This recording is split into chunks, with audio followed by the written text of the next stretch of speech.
Quando abbiamo progettato questo panel, il tema, come voi sapete, è dal libro allo schermo. Non potevamo immaginare che proprio oggi a Venezia passasse un film in concorso, non so se qualcuno di voi l'ha visto, Les Illusions Perdues, tratto da Balzac, che è veramente un po' l'illustrazione di uno dei romanzi più famosi di Balzac, ed è in qualche modo, secondo me, un po' un tornare a una tradizione di rapporto tra cinema e letteratura. Quindi, partendo da Andrea Scrosati, sposterei un pochino l'attenzione sul rapporto tra Fremantle e il cinema. È uscito il 2 un articolo che riportato dall'Hollywood Reporter su proprio questa diciamo, nuova strategia o comunque sia spostamento di Fremantle sul cinema. Qui a Venezia Fremantle, attraverso due società italiane di Apartment e Wildside, ha due film in concorso, i Fratelli di Innocenzo e il film di Sorrentino, peraltro molto bello, complimenti. E, quindi volevo farti commentare questo inizialmente. Grazie intanto. In realtà diciamo, non è uno spostamento, è semplicemente credo un completamento di un portafoglio. Tra l'altro Fremantle nasce più di 100 anni fa dalla fusione con alcune società. Una di queste società è UFA, che è una delle più storiche case di produzione tedesche, che ha prodotto Metropolis o L'Angelo Azzurro, per capire, quindi insomma un pochettino di cinema nel DNA la società ce l'ha. Però credo che, come possono confermare tutti gli altri colleghi insomma, qua accanto a me, poi in realtà oggi la straordinaria fase in cui stiamo vivendo è una fase dove comunque guida l'idea, guida il talento, guida l'IP, e poi diciamo, il formato è quasi un elemento, diciamo, non dico secondario, ma deve essere fluido, per cui se tu lavori con dei talenti devi metterli nella condizione di poter fare, se hanno il progetto giusto per fare la serie, fare la serie, se hanno il progetto giusto per fare il film, ci aggiungo, se hanno il progetto giusto per fare un documentario d'autore, è una realtà produttiva globale come la nostra, aveva bisogno di dare questo ventaglio, quindi quest'anno noi abbiamo prodotto 15 film nel corso del 2021, penso ne produrremo ancora di più. Ovviamente quello di Paolo l'avete visto, che spero tutti, è un film di cui siamo davvero molto molto orgogliosi. Tra l'altro uno degli altri stiamo producendo, abbiamo finito di girare proprio recentemente, ha un elemento molto simile, perché ha un elemento legato a un regista che comunque racconta qualcosa di molto personale. E ci stavo riflettendo proprio in questi giorni perché abbiamo anche altri 3 progetti che sono simili sul perché questo stia succedendo. Può essere un caso, oppure può essere anche che forse questi ultimi 18 mesi, 24 mesi hanno portato ciascuno di noi a confrontarsi un pochettino con quelle cose che sono successe nella tua vita, che ti hanno segnato, no? E forse anche a volerle raccontare, e anche a confrontarti con raccontarle. Ecco, lo strumento del film forse ti permette di farlo anche in una forma un pochettino più concisa. Poi aggiungo invece, poi mi taccio, una serie di elementi di business che credo che diciamo, molti conoscono bene. Oggi l'arrivo delle piattaforme globali nel mercato del cinema è stato un arrivo molto rilevante, perché ha permesso di fare una cosa fondamentale, cioè di dopo 40 anni modificare quello che era il modello di business del cinema theatrical, che era una di quelle cose che non cambiava mai, anche se avrebbe dovuto cambiare già da 15 anni, perché tu fino a 2 anni fa avevi questa roba inossidabile delle finestre d'uscita, perché un film doveva uscire al cinema e poi dopo 12 mesi andava o 9 mesi andava nei DVD, quindi blockbuster finché c'erano i DVD, poi andava in pay per view, poi andava in pay TV e poi dopo 3 anni arrivava sulla Rai, no? Ed era tutto ridicolo, perché nel frattempo mio figlio se lo guardava un minuto dopo che era uscito sul computer, come purtroppo c'è anche chi diceva non lo devi fare, però quella era la realtà. E purtroppo c'è stata una grande miopia, credo, di alcuni settori della catena del valore, tra cui gli esercenti, che non capivano che tanto l'innovazione va sempre avanti. Se c'è una cosa che non puoi fermare, l'innovazione è come fermare l'acqua con le mani, no? Per cui puoi anche dire che non ti piace, ma tanto succede. Allora la cosa migliore sarebbe stata invece cavalcarla, l'innovazione. È successo, è arrivato il Covid, è arrivato Amazon che ha fatto Manchester by the Sea ed è andato agli Oscar, è arrivata Netflix che ha fatto Roma ed è andato agli Oscar, e questo ha sbriciolato un intero sistema.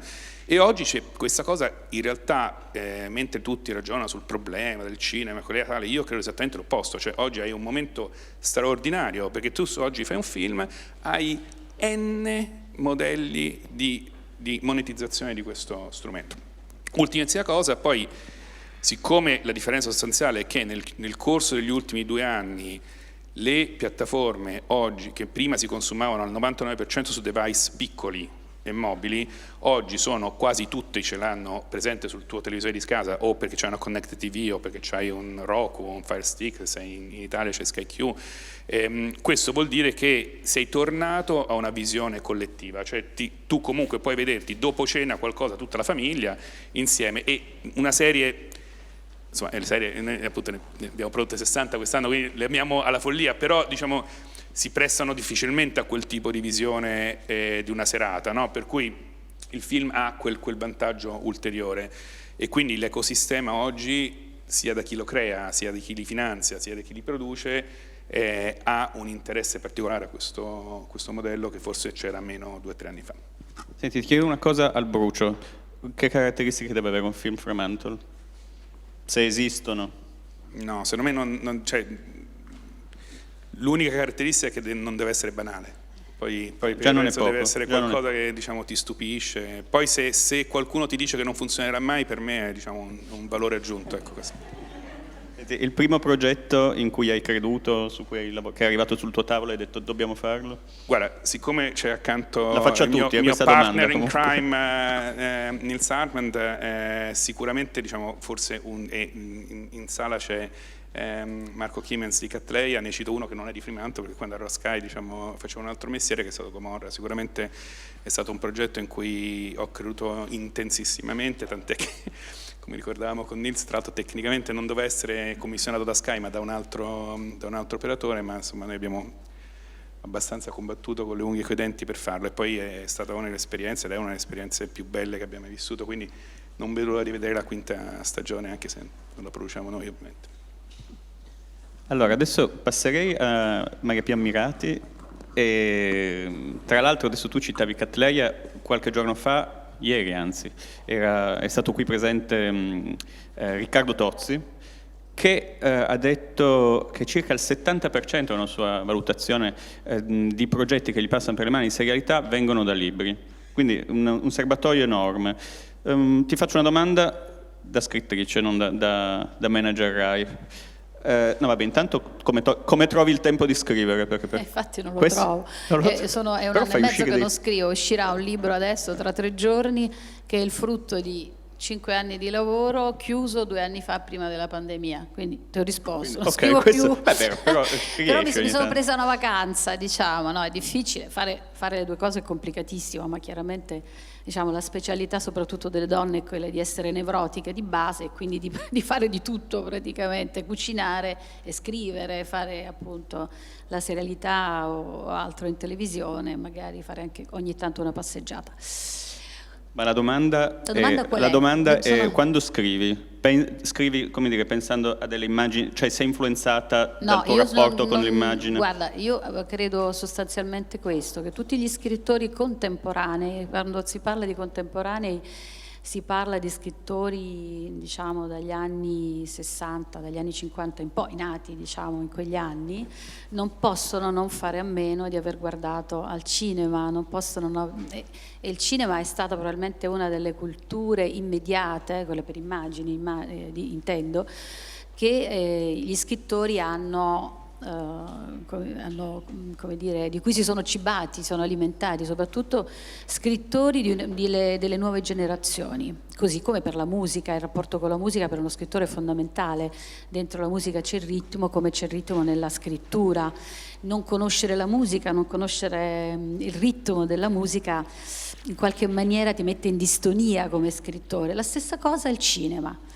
Il cinema ha allevato intere generazioni di scrittori che secondo me in qualche maniera li ha anche corrotti, mettiamo così la parola, cioè alcune volte gli scrittori contemporanei hanno riscritto il cinema, hanno riscritto il grande cinema, hanno riscritto film straordinari di cui noi non potremmo fare a meno oggi. Quindi da questo punto di vista cosa si dice? Tozzi ha ragione, la maggior parte oggi della serialità come del cinema arriva dalla scrittura, arriva dal romanzo, ma questo è successo sempre, cioè è successo dagli inizi, dagli albori del cinema, e ti dirò ancora di più, se vogliamo rimanere nella televisione, è rimasto dagli albori della televisione, intendo dire, la RAI nasce, lo sceneggiato, per dirci, visto che mi sono tanto appassionata poi con gli archivi negli anni, quindi ho, come dire, una buona memoria adesso presente su quello. Noi negli anni 50, parlo della televisione pubblica, negli anni 50, 60 e 70 non abbiamo fatto altro che riprodurre la grande letteratura, purtroppo europea, adesso ti dico perché, purtroppo europea, non italiana, perché noi, come sai, una vexata questione è che gli italiani non hanno il romanzo dell'Ottocento, cominciano nel Novecento a fare il romanzo, però noi abbiamo riprodotto i grandi romanzi russi, i francesi, gli inglesi, ci abbiamo riprodotti tutti. Vogliamo pensare a Dostoevskij e Tolstoi alla RAI? Vogliamo pensare all'Idiota Karenina? Vogliamo pensare a Balzac? Ai Miserabili? Vogliamo pensare... tutto. Cioè è stato scritto tutto. Gli italiani, purtroppo, non avendo il bacino di scrittura romanzesca così fitto come gli altri nostri colleghi stranieri, hanno riprodotto I Promessi Sposi all'infinito in qualche maniera, perché è l'unico, come sapete, è l'unico grande romanzo dell'Ottocento, almeno così noi pensiamo, poi qualche cosuccia c'è, volendo, qualche cosuccia c'è.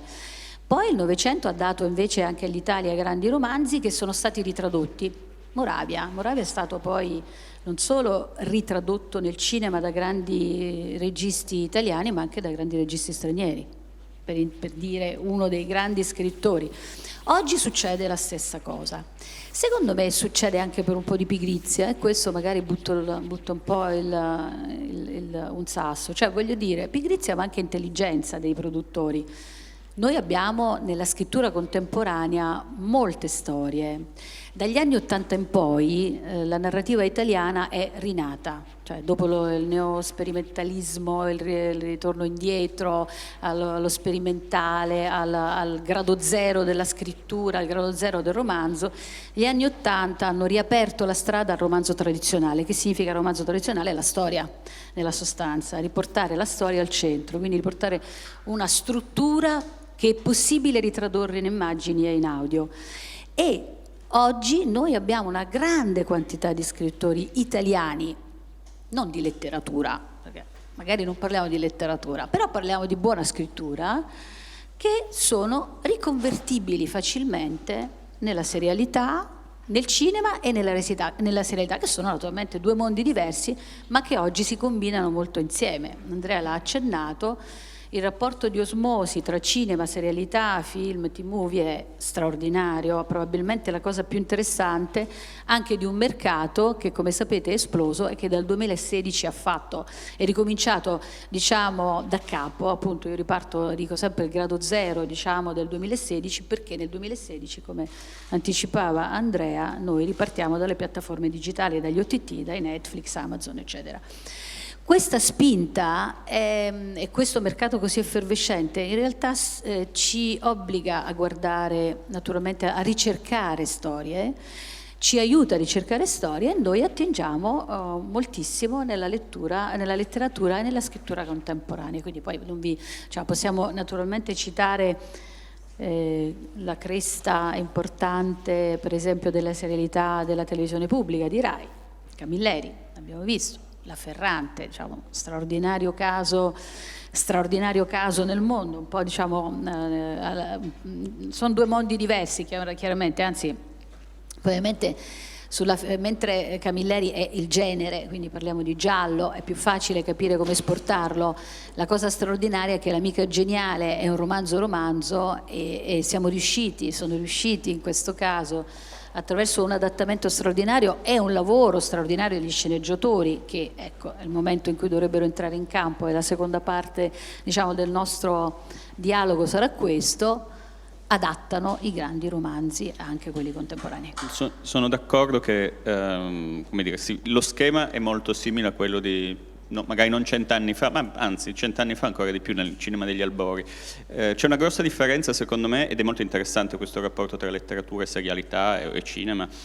che la letteratura oggi è molto meno nell'immaginario collettivo. Laddove ancora 60 anni fa un Moravia era veramente però è così, secondo me questa è sempre un bacino di storia straordinario, però non c'è più quel rapporto, non c'è più, è molto più sfilacciato. Che ci sarà sempre di meno. E ci sarà sempre meno, insomma, sì, ti do questa lettura un po' pessimistica, ma chiaramente ma più il lavoro della serialità aumenta e decresce quello, infatti le vendite dei romanzi stanno, diciamo, abbastanza a zero.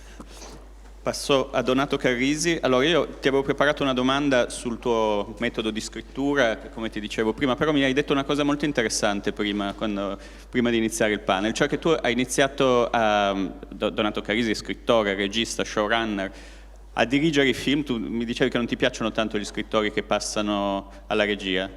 L'hai fatto per necessità, mi raccontavi, di scrivere.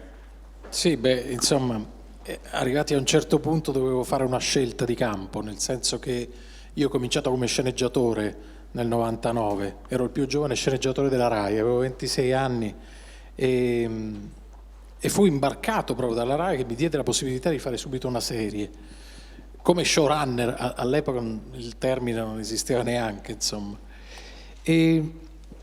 Però continuavo a portare in giro le sceneggiature dei thriller, ero appassionato di thriller, pensavo che ci potesse essere una via italiana per il thriller, anche perché quella via, come ci dicevamo prima con Matteo, è stata già tracciata da un signore che ha scritto il primo thriller italiano, che è Umberto Eco, e il thriller è Il nome della rosa, poi Il pendolo di Foucault, tutto un immaginario da cui hanno attinto altri, purtroppo. Pensiamo a Dan Brown, per esempio, e noi l'abbiamo lasciato soltanto a Eco, invece avremmo dovuto forse sfruttarlo meglio.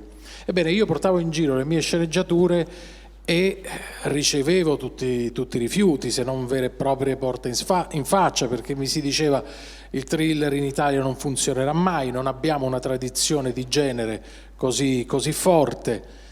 E allora ho capito che era necessario ottenere una preapprovazione da parte del pubblico, e così ho trasformato la sceneggiatura che portavo in giro e che i produttori rifiutavano in un romanzo, e quel romanzo ovviamente ha avuto successo, quel mio primo romanzo, ed è cambiato tutto.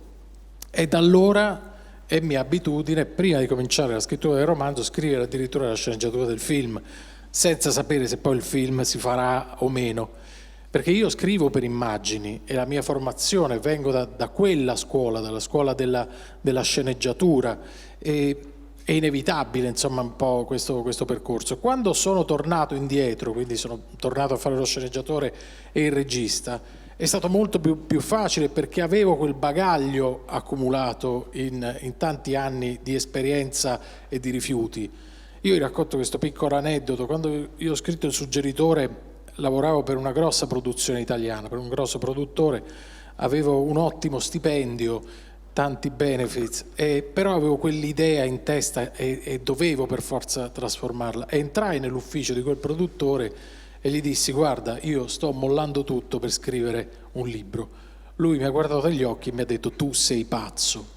E poi sono andato al mio agente dell'epoca e gli ho detto la stessa cosa: io sto mollando tutto perché devo scrivere un libro. Lui mi ha guardato negli occhi e mi ha detto: tu sei pazzo. E sono andato dalla mia fidanzata dell'epoca, la compagna di una vita, 13 anni insieme, ho detto: cara, io ho mollato tutto per scrivere un libro. Lei mi ha guardato negli occhi e mi ha detto: ti lascio, ovviamente. Però racconto questo perché per avere un grande successo bisogna sempre farsi spezzare il cuore prima, e in qualche modo bisogna rischiare, questa è la verità. Anche tornando dietro la macchina da presa, io ho rischiato anche di pregiudicare quello che avevo costruito con i romanzi, perché non era facile. Pertanto non è che io sia contrario allo scrittore dietro la macchina da presa, dico: lo scrittore dietro la macchina da presa, pensaci, perché potresti perdere tutto in un istante. Questa è la verità, perché non ci si improvvisa e devi avere anche una grande dose di faccia tosta, ecco, e non si dorme facilmente la notte. Questo.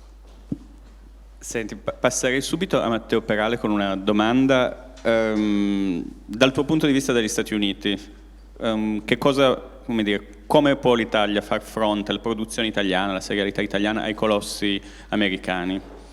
Allora, le persone che ci sono in questo panel, e guardo soprattutto a loro, hanno già fatto probabilmente alcuni dei passi più importanti per far sì che la televisione italiana possa abbia un momento negli Stati Uniti per la quale secondo me è pronta in questo momento. Volevo ringraziare fra l'altro, se posso per un secondo, Valentina e ITTV, perché hanno veramente in pochissimo tempo ottenuto degli enormi risultati in un momento fondamentale per il mercato italiano, per potersi presentare lì. E questo, se posso ringraziarli. Assolutamente.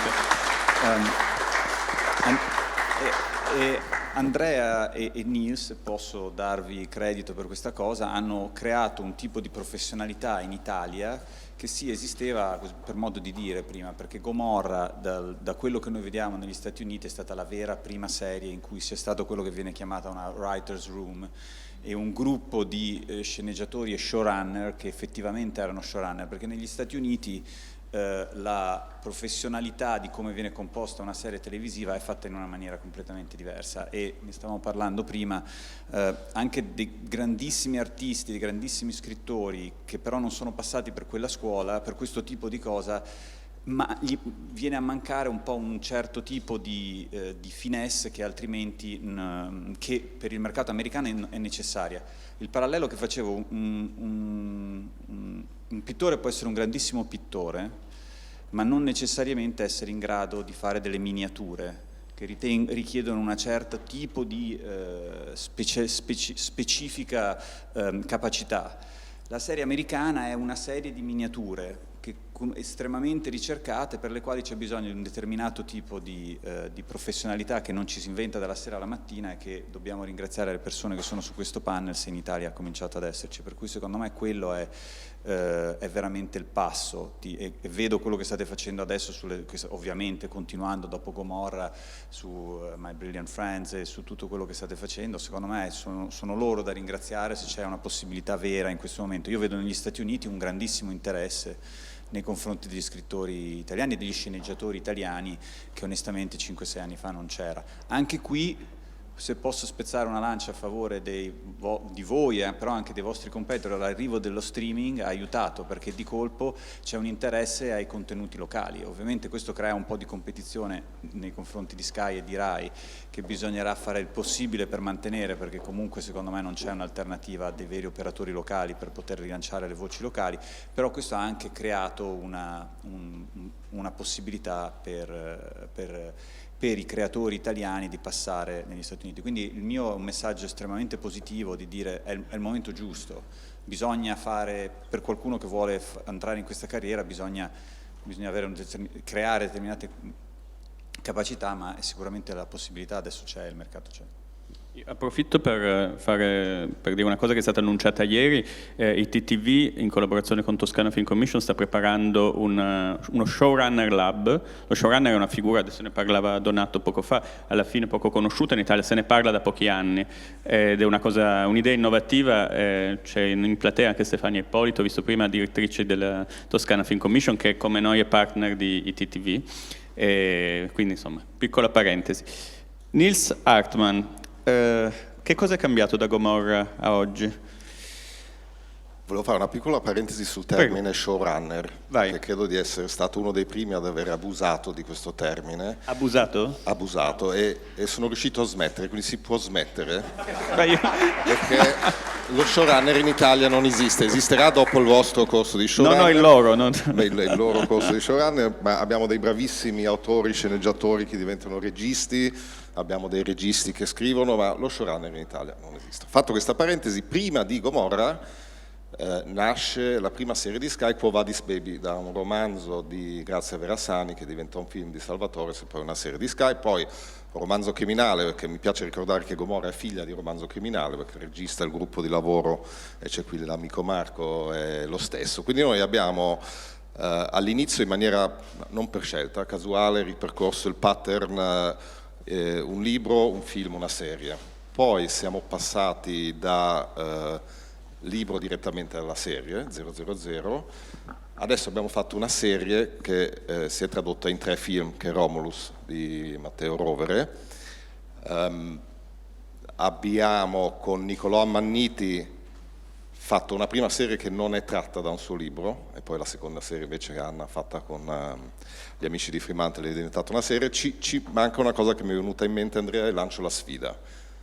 Dal format al film, X Factor the Movie. Adesso tu ridi, invece tu sai bene che le vere storie di X Factor succedono dietro le quinte, e dovremmo farlo. Se non vuoi fare X Factor farò Masterchef. Quindi, a parte le battute, il rapporto con il libro c'è da sempre. Io direi che siamo abbastanza allineati col 60-70% che diceva Riccardo Tozzi delle nostre serie. Poi abbiamo anche tante idee originali, perché grandi autori come Paolo Sorrentino, Muccino adesso sta montando la serie che ha girato per noi, o i gemelli di Innocenzo che faranno la loro prima serie con noi, avvengono da idee originali e non da libri. Però il legame c'è, è forte, e non è ricercato, succede in maniera automatica, come può succedere che arriva un'idea originale molto forte e tu hai una scrittura molto forte, come nel caso dei gemelli. Le loro sceneggiature sono delle opere letterarie per quel che mi riguarda, e quindi questo legame c'è e continuerà ad esserci. Richiamavi di nuovo questo intervento che citavo di Tozzi, ha detto un'altra cosa molto interessante. Ieri qui chiamo in causa Donato. Lui lamentava, come dire, una scrittura troppo cinematografica o televisiva, diciamo così, della letteratura contemporanea. Diceva no, il libro deve essere un libro che approfondisca i personaggi, non che mi dia immagini che mi visualizzo. Poi interviene lo sceneggiatore che come dire, trasforma il libro, e poi ovviamente la messa in scena. Tu senti questa cosa dal tuo punto di vista di scrittore e regista? Beh, si possono fare entrambe le cose. Il libro non deve dire tutto, esattamente come la serie, esattamente come il film, nel senso che bisogna sempre lasciare uno spazio al lettore, e questo spazio è fondamentale, che poi nella trasposizione è uno spazio colmato dallo sceneggiatore in alcuni casi, però no, assolutamente no, non deve essere così completo il romanzo, altrimenti il pubblico non è partecipe della storia, e questo io penso che sia connaturato proprio con la figura dell'autore. Nel romanzo è molto più facile far sparire l'autore, oppure farlo apparire eccessivamente. Nel mio caso il mio ruolo finisce in copertina, dopodiché è tutto lasciato al lettore, alla sua immaginazione. E d'altronde però se si approfondisce troppo nel romanzo rispetto poi al film e alla serie televisiva, che cosa accade? Che il pubblico che ha letto il romanzo, guardando la serie e guardando il film, non si riconosce. Se l'autore del romanzo dice troppo, il lettore tende a rinnegare ciò che vede. D'altronde quante volte ci è capitato di vedere un film dopo aver letto un libro e di dire sì, però era meglio il romanzo. E questo cortocircuito secondo me è molto pericoloso. Invece, se c'è una continuità tra il romanzo e la serie televisiva o il film, il pubblico secondo me è in grado di apprezzarne anche lo sviluppo ulteriore. La serie Gomorra ha pochi legami con il libro di Saviano, quasi nessuno, c'è uno stile, diciamo, sì. Però quella prosecuzione è legata al romanzo stesso, c'è un legame, lo si avverte, e non è un tradimento del romanzo. Se Saviano avesse detto troppo nel suo romanzo avrebbe esaurito l'argomento, e sarebbe stato un vero peccato. Certo. Chiedo una cosa a voi, che sulla scelta dei libri, al di là dei libri, Gomorra aveva già avuto un successo enorme, c'era già stata una trasposizione cinematografica, che cosa vi guida nella scelta della trasposizione di un libro in una serie? Inizio da Scrosati. Come prima io non credo ci sia, diciamo, almeno nel nostro caso non c'è la risposta che è uguale per tutto. Credo che è sempre una combinazione di fattori, no, nella realtà, perché come raccontava Nils, ad esempio il caso di Anna è un caso interessante, perché di fatto Nicolò aveva deciso di farci una serie prima ancora che il libro fosse pubblicato, sostanzialmente, così come invece diceva Maria Pia, cioè, credo che se c'è un caso di un libro che poi abbia avuto un lavoro di sceneggiatura che ne ha proprio portato tutti gli elementi in una continuità perfetta, è il caso dell'Amica Geniale, dove è un percorso, sono tutti percorsi molto diversi.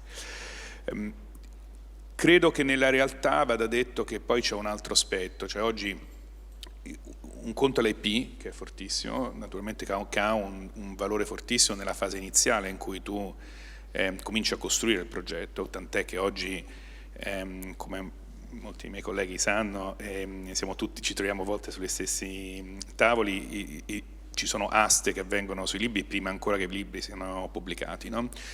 Però poi c'è un aspetto fondamentale che sono chi è poi coinvolto nella realizzazione di quel progetto, e questo fa la completa differenza, tant'è che moltissime società di produzione, moltissimi studios americani hanno vagonate di IP che hanno opzionato, che rimangono fermi per anni e anni, cosa peraltro spesso molto deleteria, perché poi magari in realtà sono loro che non sono riusciti a trovare la soluzione giusta, ma in quel modo hanno congelato. Credo che peraltro sia un tema che si pongono anche chi li scrive questi libri, che poi si pone il tema: do questi diritti in un'opzione oppure no, perché poi magari rischia che rimanga lì. Per cui, per rispondere in termini pratici, ad esempio, è molto diverso quando ti viene pitchato qualcosa dove c'è già il talento attached che te lo pitcha, che ti viene con la sua idea di come realizzare quel progetto, e questo a noi accade spessissimo. Faccio un esempio di una delle serie che si vedeva, diciamo, nella clip di quelle che consigliamo quest'anno, che è Mosquito Coast, che è basata su un libro e poi su un film degli anni 60. Ora,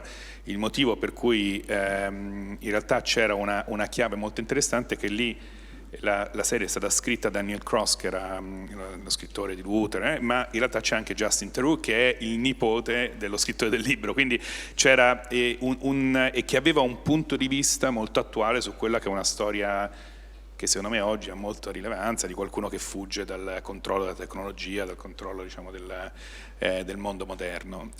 Senza Neil e senza Justin quell'IP forse non aveva nessun valore reale, quindi direi che è una combinazione di elementi. Scusa, se posso aggiungere, volevo aggiungere una cosa, sono completamente d'accordo. Secondo me, se posso sintetizzare, dimmi se sei d'accordo, cioè ci vuole qualcuno che abbia una storia da raccontare. Sembra una banalità, ma il fatto che ci sia un libro non vuol dire che ci sia una storia visiva da raccontare. C'è qualcuno che arriva, che ha un angolo e ti dice per quale motivo questo libro deve diventare una serie televisiva, questo videogioco deve diventare una serie televisiva, e può essere l'autore stesso, raramente, o qualcun altro che arriva da un'altra esperienza e arriva e c'è una differenza abissale, secondo me, quando hai qualcuno che effettivamente ha qualcosa che vuole raccontare. Sembra una banalità, ma è quello, secondo me, la regola generale.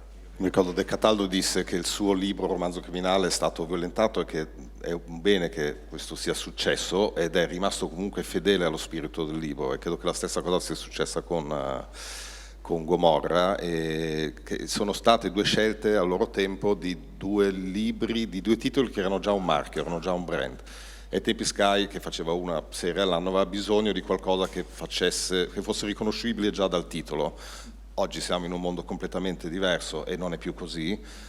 Cito una serie che inizieremo a girare, tratta dal libro del giornalista Fabrizio Gatti, Bilal, sull'immigrazione, libro bellissimo, se non l'avete letto segnatevelo, Bilal di Fabrizio Gatti. Lui racconta una storia di immigrazione, con Mises ha portato quel punto di vista e scrive una storia su una nave da crociera che accoglie una nave di immigrati, e poi non aggiungo null'altro, ma ha completamente capovolto, ha preso l'idea dell'immigrazione e alcune delle storie raccontate nel libro del giornalista e le ha incastrate sopra una visione originale, quindi è vero questa cosa, a volte di più, a volte di meno, ma questo è un processo fondamentale. Volevo chiedere ancora una cosa, questo a Maria Pia, spostando un po' l'attenzione sui territori, che è un po' il mio lavoro da film commissioner, come sta lavorando Rai Fiction, perché, come dire, c'è una forma di sprovincializzazione della serialità italiana, un'ambizione internazionale pur mantenendo un rapporto forte, perché Rai Fiction credo che abbia girato in tutte le regioni italiane, non lo so, tutte 20, tutte. Tutte, ok. No, volevo sì, una tua opinione intanto sui... Fare una cosa, io devo sì. vedere la giacca, perché ci sono tutti gli uomini senza... Una cosa strana, lo stavo guardando, non so se avete visto anche voi, tutti senza giacca e l'unica con giacca... facevo compagnia io, vedi? No, Vabbè, qui è il parterre qui. Allora, intanto questo. Siamo stati istruiti, Sì, infatti avevo capito che c'era qualcosa sotto. Allora, Poi passare. scusa, Sì, no, del rapporto con i territori e Sì. sull'idea di, come dire, di ambizione internazionale che queste serie hanno e sulla loro circolazione. Come sta lavorando Rai Fiction su questo e quali sono le prospettive per il futuro, per i prossimi anni, insomma? Ma guarda, intanto la cosa straordinaria proprio del mondo della serialità, l'abbiamo visto anche un po' guardando quei trailers, è che oggi la serialità mette in comunicazione tutto il mondo in una maniera che forse non è mai capitata, molto più di quello che è successo con il cinema, che pure l'ha fatto sempre, ma rendetevi conto di quello che noi riusciamo a vedere dagli angoli più remoti del mondo e portarli dappertutto, cioè è forse il più grande connettore che oggi esista di linguaggi anche diversi e potendoli vedere nelle proprie case, quindi intanto noi facciamo un grandissimo lavoro, per questo anche un grande lavoro che deve essere motivato da quello spirito lì, cioè non puoi essere identitario sicuramente, cioè l'identità italiana è una cosa importante, oltretutto noi esportiamo la bellezza italiana, il modo di vivere, il nostro stile di vita, poi le solite cose, il cibo, l'arte, per carità, tutte cose meravigliose e straordinarie, però tutto questo mondo è un mondo che affascina gli altri e che noi dobbiamo sapere esportare, non può essere un mondo da strapaese, voglio dire, non può essere il mondo della piccola provincia, perché se no vendiamo all'infinito la piovra, che va benissimo, però è il titolo più venduto, continua a essere il titolo più venduto all'estero, perché è diciamo la pistola sulla pizza, no? È l'immagine, diciamo, della mafia. Noi dobbiamo essere capaci, lo stiamo facendo secondo me tutti, lo fanno i grandi produttori, qui ci sono dei grandi produttori, probabilmente il più grande produttore oggi che accorpa, diciamo, tante anime, giustamente, perché un grande produttore deve riuscire ad accorpare tante anime, se no sarebbe troppo monopolista, no? E invece così le coloriture ne fanno qualcosa di più. Noi dobbiamo parlare al mondo, l'italianità straordinaria di una lingua straordinaria, quindi anche imparare a parlare un pochino più l'italiano e parlare un linguaggio che è di tutti. Rai Fiction lo sta facendo da anni e non me lo sono inventato io, come sapete Rai Fiction è una realtà che per fortuna io ho trovato ben solida, mi piace molto anche per questa solidità, chiaramente ho delle mie idee ma piano piano si faranno anche quelle. Rai Fiction è già nell'alleanza, come sapete, questo straordinario, diciamo, luogo, questo spazio che è l'alleanza tra i 3 più grandi broadcaster europei, cioè la Francia, la Germania e l'Italia, e già produce insieme con questi 2 paesi.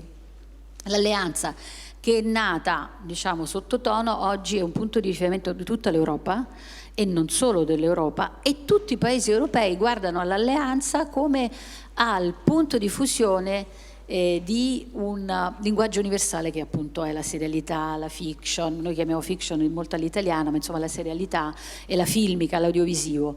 Io sono convinta che questo sarà il nostro futuro, anche perché nei prossimi 2, 3, 5 anni noi avremo un mercato completamente ribaltato, forse, probabilmente molto diverso da quello che abbiamo oggi. D'altra parte 2 anni fa eravamo già diversi e appunto grazie anche a prodotti come Gomorra e Romanzo Criminale, che rimangono dei paradigmi nella storia della serialità, noi possiamo dire di ambire sicuramente al mondo che sta fuori dal paese, non solo dentro il paese. Noi non dobbiamo solo custodire. Il nostro è un paese che va custodito, però va custodito per altre questioni, ma va molto riammodernato per tante altre, molto riammodernato.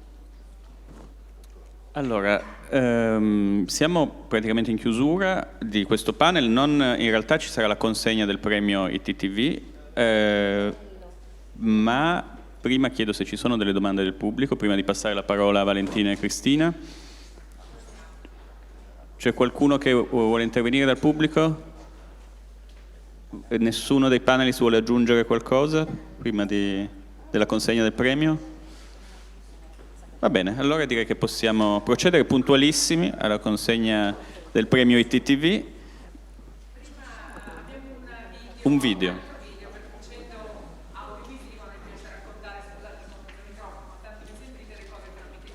Questo video racconta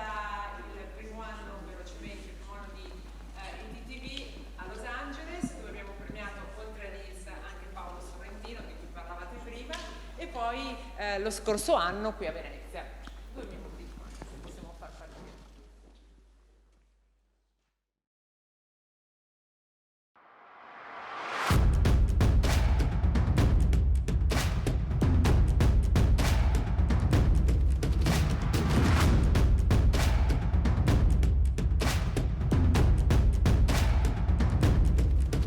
Gli italiani con il loro talento sono riusciti a imporsi nel mondo delle fiction televisive. Io spero che questo festival abbia successo, il che vorrebbe dire che porterà cultura, passione italiana e creatività italiana anche negli Stati Uniti. È diventato molto più facile lavorare qui, fare prodotti magari italiani che però vanno facilmente all'estero. Questo ha consentito una grande libertà. A me a te insieme non ci ferma nessuno.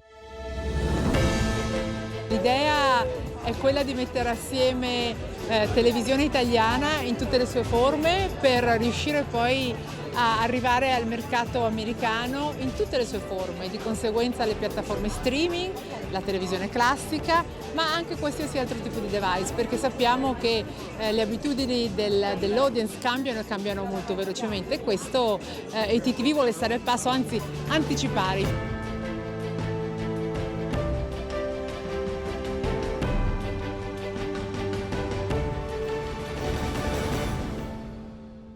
ITTV, il festival della, attenzione, televisione, noi non facciamo film festival, noi facciamo televisione.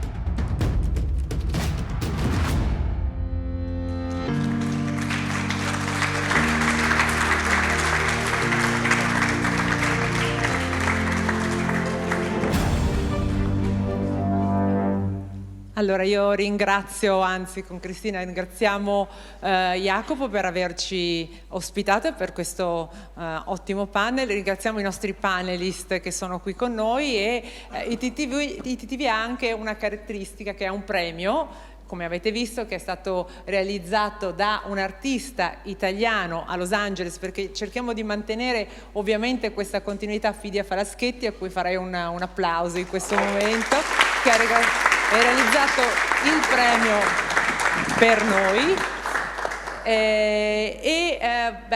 Andrea, è il tuo momento, non poteva che premiarti Donna Imma o Lady Imma, come vogliamo. Attenzione però, perché grazie.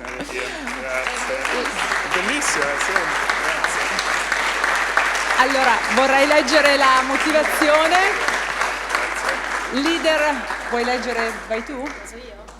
Leader e manager creativo ed innovativo riconosciuto da tutta l'industria, Andrea Scrosati, ha commissionato serie e TV show che hanno ottenuto record di audience, ricevuto riconoscimenti internazionali e aiutato a trasformare il posizionamento dell'Italia nel mondo dell'audiovisivo mondiale, prima con Sky, ora con Fremantle, in persona al meglio la nuova generazione di talenti italiani che ci rappresenta a livello globale. Grazie Andrea, grazie molto.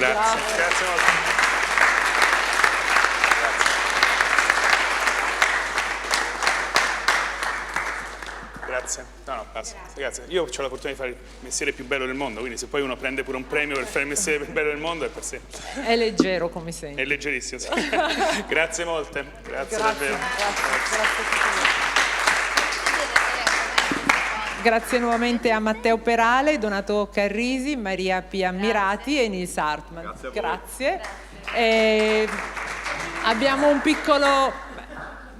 Facciamo fare al padrone di casa gli onori di casa. Beh, siamo in Veneto, quindi cosa si fa in Veneto a questo punto? Si beve un bicchiere di prosecco. ITTV, mi raccomando, chi potrà venire a Los Angeles 30 ottobre e 2 novembre.